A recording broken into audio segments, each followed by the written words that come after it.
विष्णु पुराण द्वितीय अंश दूसरा अध्याय भूगोल का विवरण। श्री मित्र जी बोले, हे ब्रह्मन, आपने मुझसे स्वांभु मनु के वंश का वर्णन किया। अब मैं आपके मुखारविंद से संपूर्ण पृथ्वी मंडल का विवरण सुनना चाहता हूँ। हे मुने, जितने भी सागर, द्वीप, वर्ष, पर्वत, वन, नदियाँ और देवता आदि की पुरियाँ हैं, उन सब का जितना जितना परिमाण है, जो आधार है, जो उपादान कारण है और जैसा आकार है, वह सब आप यथावत वर्णन कीजिए। श्री पराशर जी बोले, हे मित्र, सुनो, मैं इन सब बातों का संक्षेप से वर्णन करता हूँ। इनका विस्तार पूर्वक वर्णन तो 100 वर्षों में भी नहीं हो सकता।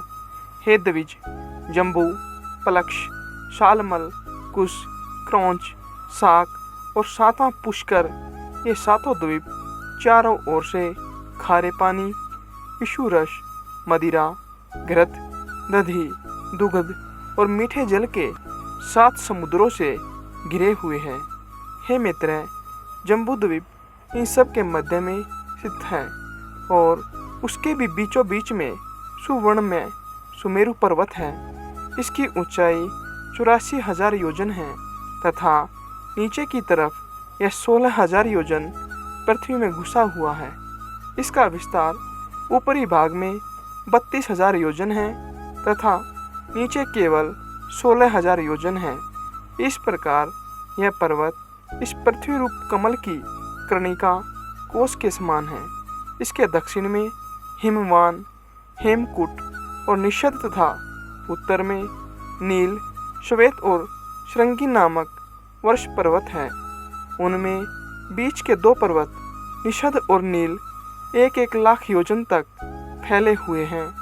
उनसे दूसरे 10-10 हजार योजन कम है, अर्थात हेमकूट और श्वेत 90-90 हजार योजन तथा हिमवान और श्रृंगी 80-80 सहस्त्र योजन तक फैले हुए हैं।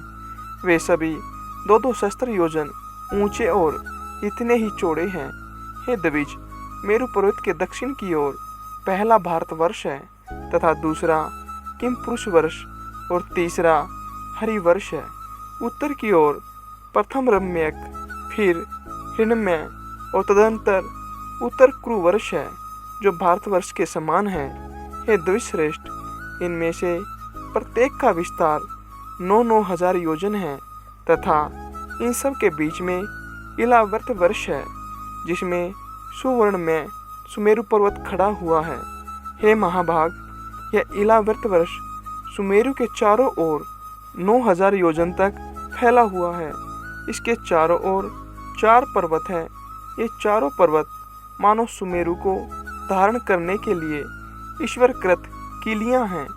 इनमें से मंदराचल पूर्व में, गंधमादन दक्षिण में, विपुल पश्चिम में और सुपार्श्व उत्तर में है। ये सभी 10-10 हजार योजन ऊंचे हैं। इन पर पर्वतों की ध्वजाओं के समान क्रमशः 1100-1100 योजन ऊंचे कदम्ब, जम्बू, पीपल और वट के वृक्ष है। हे महामुने, इनमें जम्बू जामुन वृक्ष जम्बू द्वीप के नाम का कारण है।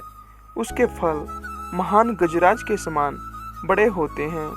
जब वे पर्वत पर गिरते हैं तो फटकर सब ओर फैल जाते हैं। उनके रस से निकली जम्बू नाम की प्रसिद्ध नदी वहाँ बहती है, जिसका जल वहाँ पर रहने वाले पीते हैं।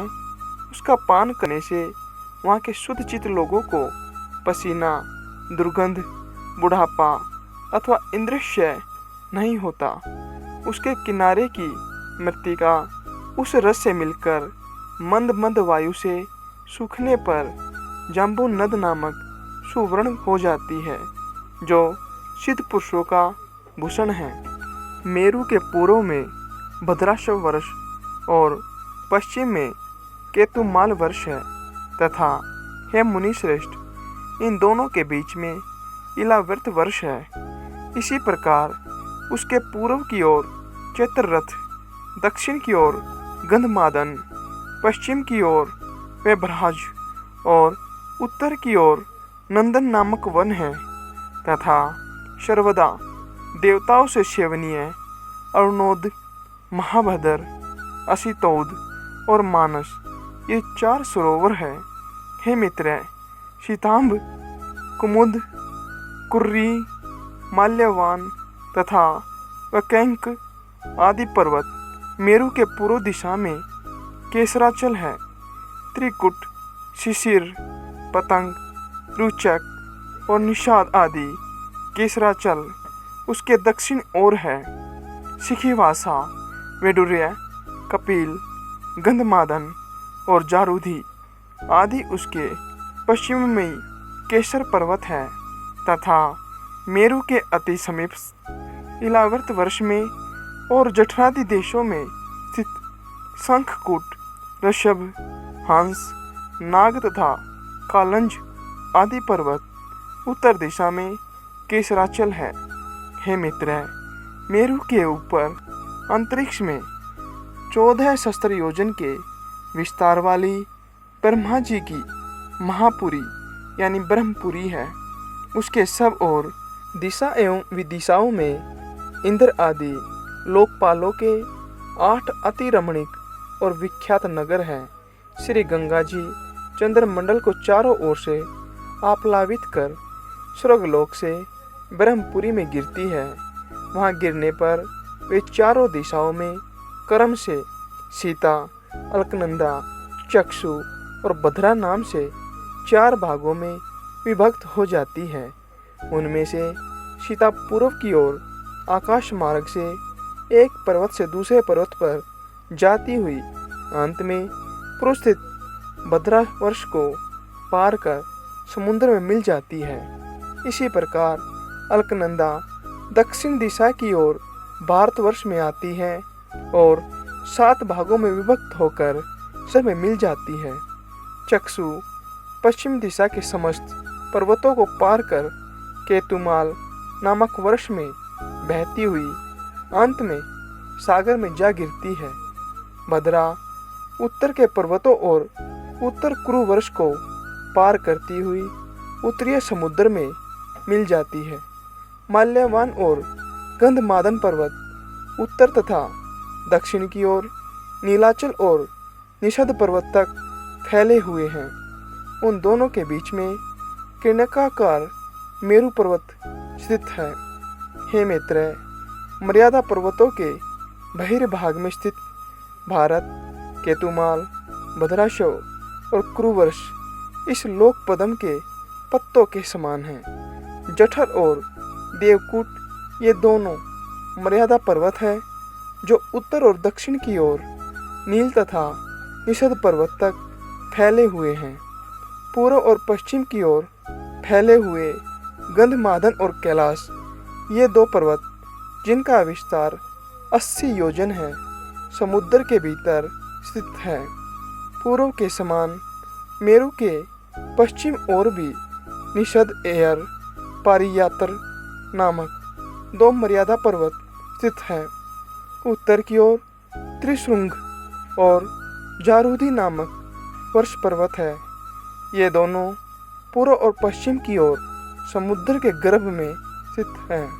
इस प्रकार हे मुनिवर, तुमसे जठर आदि मर्यादा पर्वतों का वर्णन किया, जिनमें से 2 मेरु की चारों दिशाओं में स्थित है।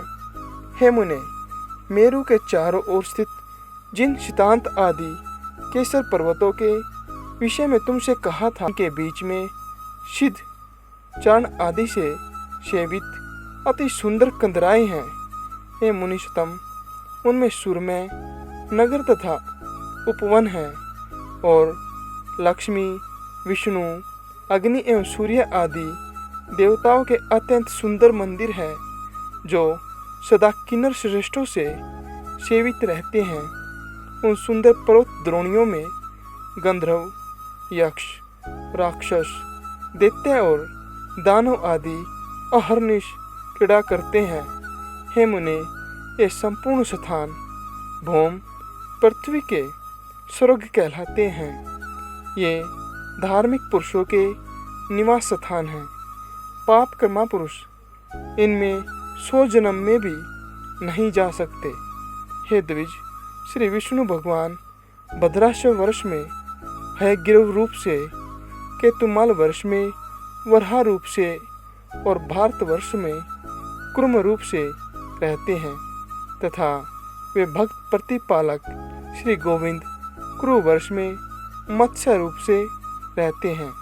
इस प्रकार वे स्वर्ग में सर्वगामी हरि विश्व रूप से सर्वत्र ही रहते हैं।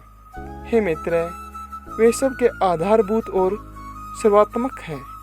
किम पुरुष आदि जो 8 वर्ष है, उनमें शोक, शर्म, उद्वेग और क्षुधा का भय आदि कुछ भी नहीं है। वहाँ की प्रजा स्वस्थ, आतंकहीन और समस्त दुखों से रहित है तथा वहाँ के लोग 10-12 हजार वर्ष की शिथिल आयु वाले होते हैं। उनमें वर्षा कभी नहीं होती, केवल पार्थिव जल ही है और न उन स्थानों में कृत्रेता आदि युग की ही कल्पना है। हे द्विजो उत्तम, इन सभी वर्षों में 7-7 कुल पर्वत हैं और उनसे निकली हुई सैकड़ों नदियां हैं। यहाँ विष्णु पुराण के द्वितीय अंश के 2 अध्याय समाप्त होता है।